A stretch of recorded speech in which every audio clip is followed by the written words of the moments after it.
Hi everyone, this is Jagjit and today we're going to be going over trial KSP questions. So in this question they're saying that 100 ml of 1.0 times 10 to the power minus 3 molar of PbNO32 is going to mix with 100 ml of 2.0 times 10 to the power minus 3 molar of MgSO4. And the question is asking whether a precipitate is going to be formed.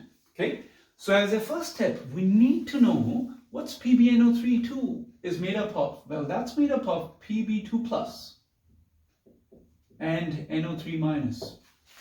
Similarly, MgSO4 is made up of Mg2 plus and SO42 minus. Now we know when they're going to link up, the positive of this is going to link up with negative of that.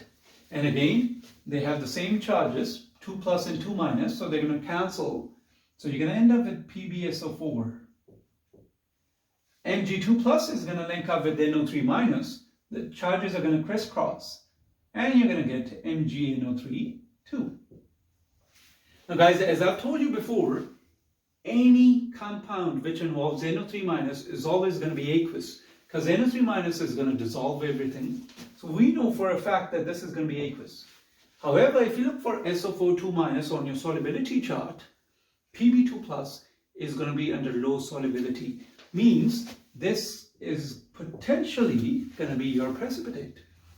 So it's this guy that I'm mainly going to be focusing on, because that's going to be my possible precipitate. Okay, now we had 100 ml of this much concentration of PbNO32. It was mixed with 100 ml of MgSO4. So clearly a new volume was mixed.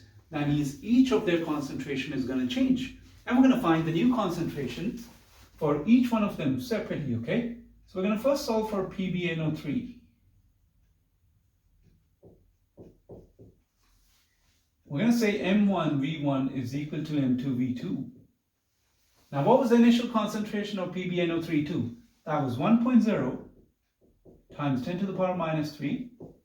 Initial volume was 100. We're trying to find its final concentration. And the final volume is going to be 100 plus 100, which is 200. We're going to divide both sides by 200. And you're going to get your final concentration, which is going to be 5.0 times 10 to the power minus 4. And that's your final concentration for PbNO32. Now again, I'm mainly concerned with PbSO4, means I need to find concentration of Pb2 plus.